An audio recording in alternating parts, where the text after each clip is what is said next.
What up, YouTube? This is Triller Boy Cloud. I'm doing my first unpackaging, which I got from GameStop itself, where they had to buy two get one free deal itself.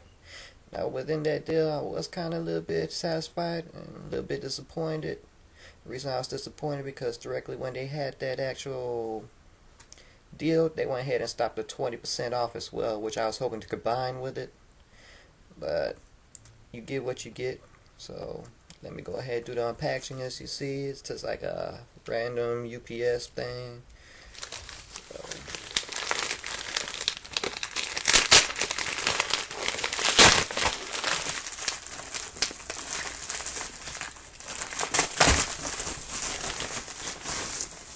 Now, as I mentioned before, I'm trying to build my collection back up, which of course got stolen a couple years ago. There's a lot of games I have not played, but I have played over a friend's house.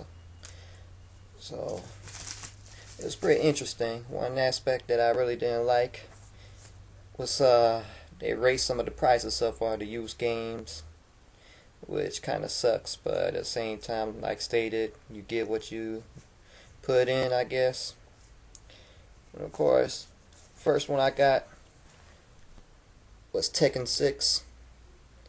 Of course, I'm a huge fighting game fan. I love all types of games itself, but I was looking for a pretty good Tekken, and of course I had Tekken 1 through 4 on the PlayStations, and I was going to get the Tekken 5 back in the day when it came out, but unfortunately that's when all my stuff got stolen, so I haven't played Tekken 5 except for in the arcades, and I definitely have not played Part 6 at all. So I'm pretty happy to get it. As you can tell, it's in pretty good condition, kind of decent for GameStop, I guess. Of course, they put in these little cheap ass things. I don't see why they couldn't just push it into the box, which is just a little empty. But it does got the manual. Looks pretty good condition. Look at the disc. The disc is definitely no scratches whatsoever. And like I'm going to have in another video, just doing this on an actual laptop. I prefer having a camcorder. I don't know what kind of quality is going to come out, how the sound, the picture is. I'm doing this in my actual room. You may hear the TV in the living room, of course CSI playing. But with Tekken, like I said, it's kind of like two ordeals, which you can actually learn how to play the game, or like many others, they just push buttons and you can't really figure out who's going to win, because a lot of button mashers do beat actual people who know how to play and pretty experts at it.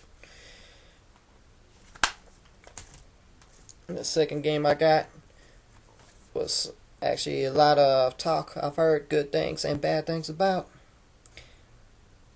The good things I heard really got me wanting to play, because I love, first person shooters. I played quite a few of them, coming from even back in the old days when you had Duke Nukem, Doom, Wolfenstein 3D. And of course, I got Killzone 2. Once again, in pretty great condition, especially for the guides. You can tell this one's not bended like the Tekken 6, but pretty great condition. And now I was really wanting to play this, and I don't want to compare it to Call of Duty, which a lot of people compare a lot of first person shooters with. The first Killzone I heard great things about. I also wanted to play the black on the regular version of PlayStation 2. Never got a chance to. But with Killzone 2, even though I ain't played the first one, I've heard a lot of good things. I've heard a lot of bad things. Only bad things because people like to compare. I don't know why. Let them games let it be in its own right. I heard a lot of things about Disruptor when it came out on the PS1, but I played it itself, and it's pretty innovative. I had fun playing it on the PS1, so I'm definitely looking forward to playing Killzone 2. And of course, the third game I got, well, it was hard to figure out, of course. It ain't one of the newer ones, but then again, like I said, I'm trying to build my collection back up. I got Call of Duty World at War. Like stated, I never had these games. I just play them over a friend's house, so I'm really glad to have this, especially for the multiplayer. Now, whenever like back then, I say I used to be huge into first-person shooters. I've enjoyed Medal of Honor series on the PlayStation, especially the PS1. It was very had its own innovative moves, especially compared to what you could and couldn't do. I was really amazed when you could like actually throw your grenades and the enemies could throw them back at you. Back then, that was innovative itself. And when Call of Duty 3 came out, it was amazing to see how it progressed from the PS2 to the PS3, the graphic wise, what you could do, the feel, and I have to say I was very amazed. And of course, comparing the Part 3 to the newer ones, the multiplayer has very much advanced. And I haven't had fun, with the multiplayer shooters itself, since GoldenEye. So I'm very happy to have this. And hopefully, I can actually meet some people offline, get into some tournaments or whatnot. Now stated, with Audi 3 itself, it came out to about $40 plus tax $44. Were they good deals? So. I ain't really gonna say great deals because if I wanted to, I could have waited and I could just bought these off GameFly, in which would be mint condition. I mean, like practically no wear tears. I mean, they come with full manuals, games, and basically sometimes you get those on good days cheap for like about $15.99 plus free shipping. Come out about the same price anyway, but I mean, it's pretty good. Now, even so, I got the Tekken 6 one for, free. I ain't going to consider that kind of too much of a good deal because I went up at Amazon, I think on day 3 or day 4 of their 17-day event for the Christmas. They had it marked down to $9.99, which I first tried to put in, but I missed the deal itself. So I was pretty happy to get it for free, but like I said, price-wise, I could bought all 3 games, used to where it looked brand new off GameFly. But I ain't gonna really dog it out too much. Like I said, I'm trying to build my collection up. Like in the next video I'm gonna have, I'm gonna explain the situation I had with the bad fortunes, what happened to my old game collection. System wise, I do have a PS3, I do have an Xbox 360. But everything else I used to have, I no longer have. I'm trying to redo itself kind of hard with, the situations I'm going through. I don't really have everything established right now. But when I do, I promise you I will have a lot more coming up. It's kind of messed up that I'm putting this in front of my introduction.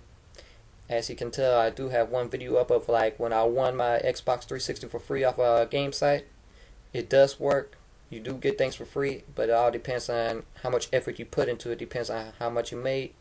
So I say since I've been on I've made like about $750 off the site, so it ain't too bad. Maybe you want to look into it. I will put a link up. Like I said, it is legit. It just depends on how much work you put into it. It's free. You know what I'm saying? Unless you click on something that you want to pay for, free. Trials. But you do have options. There's people who's willing to help you out in the shout box, but guess I'm pretty happy for my first unboxing or first unpackaging, you would want to say. So I'm gonna go ahead and leave this out. If you got any questions or something you want to tell me, just hit up on my messages. I always do reply back. One more thing I do want to add itself. Well, you can hear the heater did come on, but another thing I do want to add. Basically with GameStop itself, I am pretty disappointed that directly when they want to do the 2-for-1 deal, that they have raised some of the used games prices. Some of them I highly disagree with.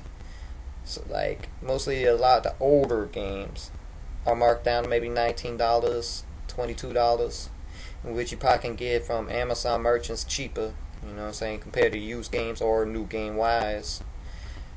But noticeably, you could have gotten some of these used games off GameStop, same price as brand new. But since this deal only applies for used games, I guess I'm pretty satisfied. Until it's not mint, so I decided to get this deal instead. Of course, this whole season was kind of bullshit to me. Basically, the Black Friday deals were not even really deals at all. It was a huge disappointment. The only thing why it was interesting to me was like the Blu-rays were marked down pretty great. $5 for some, $10 for new. The Cyber Mondays was laughable. They had very few good deals that's worth it. A lot of it was just, like I said, laughable. This whole year, in fact, with their deals, I just shook my head at. I mean, I can find better deals off eBay, Amazon, or just going to some of these stores.